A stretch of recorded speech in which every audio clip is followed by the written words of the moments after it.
What's going on? I'm Mike, and this is To Be Continued With. As always, we cover the hottest in comics, movies, and other cool shit. The reality is that we're up to episode 3 of Marvel's Disney Plus hit series, Moon Knight. And with that being said, if you are new to the channel, please hit that subscribe and bell notification so we can help the channel grow. But more importantly, if you're a regular, welcome back, and you know the drill. Let's cue up the intro, because here we go.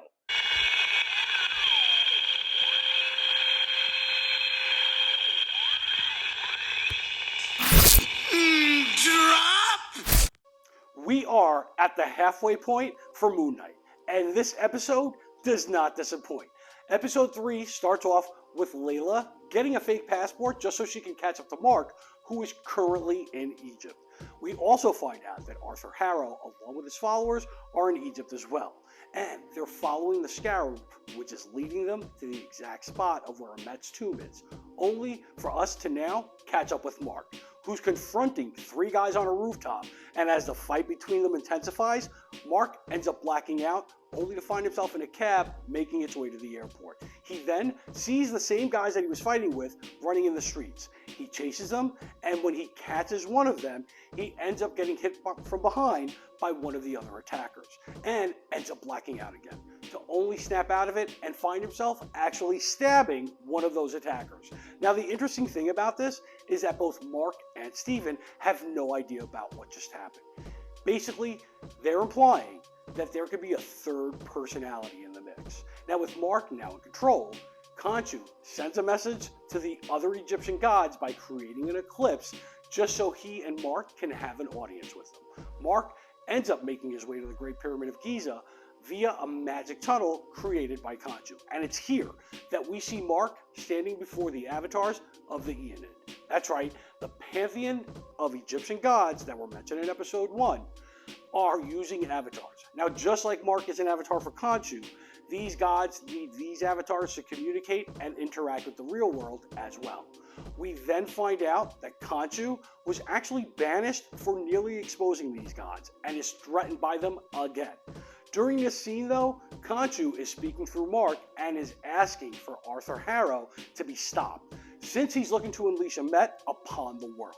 Now, the gods end up summoning Harrow, and due to this being some sort of kangaroo court and Harrow having knowledge of how things work with these deities, that not only does he play the gods, but he also ends up throwing Mark under the bus for this one. It's a great scene that shows us more of how the gods work and think, and even though Harrow comes out on top, one of the avatars pulls Mark to the side and tells him what he has to do next. And what comes next is for Mark to go looking for Amet's sarcophagus, and he's joined by Layla, who's actually tracked him down in Cairo and is offering to help him. She ends up bringing Mark to meet a man named Anton, who in the comics is actually known as the Midnight Man. But here, he's a black market dealer who happens to have the sarcophagus in his possession. Now, with some help from Steven, who is reflecting off of the pyramid casing, both Steven and Mark are able to decipher a map that is laid on top of the body sitting in the coffin. Anton and his men start getting a bit antsy when Mark takes too long, and then are joined by Arthur, who's been following both Mark and Layla this whole time. Now, Arthur is very convincing to most and seems to know a lot about Mark and Layla's past. And as he rambles on, Khonshu tells Mark to summon the suit and give them what they deserve. Now, mind you, that at this time, Arthur is chanting to Amet, and the coffin is being engulfed in that purple, dark magic. Now, he seems to have done something that will obviously come into play later on in the series, because Arthur just simply walks away, and all of a sudden, Anton's men start freaking out. Why? Because Mark is gone, but Layla looks up to see that he's summoned the suit, and he's about to wreck shop. He starts throwing his Crescent Moon weapons, he swings into action, and actually takes out most of the goons, only for Steven to end up taking over and switching over to the Mr. Knight persona, and he actually ends up calling a timeout. Now, this doesn't work since he gets stabbed and ends up reverting back to the hooded Moon Knight persona again.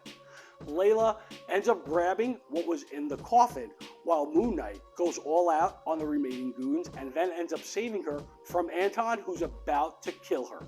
they end up driving to the desert just so they can start piecing together what they were after. But since they need Steven's knowledge on ancient Egypt, Mark tags out, Steven tags in, and Steven is now in full control and ends up figuring out what they're looking at. And it's a star map. The problem is that this map was created 2,000 years ago, and there's no way that they can find what they're looking for now because the stars in the sky are no longer aligned to reflect that map. Khonshu steps in and actually helps out and asks Steven to suit up, and they perform a spell that rewinds the night sky to show the same night sky that matches the map from 2,000 years ago. While Layla captures the exact location of what the map shows and what the next step is, the whole world is also seeing what's happening in the sky. Arthur sees this as well, and so do the other gods who decide to imprison Khonshu in stone. Arthur is now in the presence of the other gods, and he is allowed some one-on-one time with Khonshu, who is now a statue, and Arthur tells him that he will do what Khonshu couldn't. This is titled The Friendly Type. This episode gives us more backstory on Khonshu and the other gods, while highlighting Moon Knight's powers and abilities. It shows how Mark and Steven can also work together, as well as possibly introducing that third personality into the mix. Remember that Jake Lockley is one of the main characters' personalities in the comic books. Now there's Mark Spector, the Mercenary, Stephen Grant, who is the comic playboy millionaire, kind of like how Bruce Wayne is, but obviously for this version of the series, Steven is a mild-mannered British guy who used to work in a museum gift shop. And then there's Jake Lockley. Now in the comics, Jake is one of Mark's three personas that happens to be a cab driver and is used to gather information from Moon Knight from a street-level perspective. He works with another associate to Moon Knight named Crawley. And if you've been watching our breakdowns and the series, I've stated that a certain Golden Street mine looks suspiciously like Crawley and could be another Easter egg that will pay off in the next 3 episodes. Now mind you, the fight scenes and the scenes with the gods are done really well. They push the story forward while keeping you thinking about what will happen next, because with Khonshu imprisoned as a statue, we don't know if his connection to Mark is fully broken. Now, as always, a big thank you goes to Bobcat the Legend for providing this week's breakdown with another hot track. The name of the track is Dark Stage and is the perfect track for episode 3 of Moon Knight. You can check out the track in the description below, along with Bobcat the Legend's YouTube and Spotify page. Now, make sure you subscribe and hit the bell to be notified for our latest and greatest, but also let us know what you think of this week's show by leaving a comment and a thumbs up. Because even though episode 3 of Moon Knight has come to an end, we know that on this channel, it's simply to be continued with.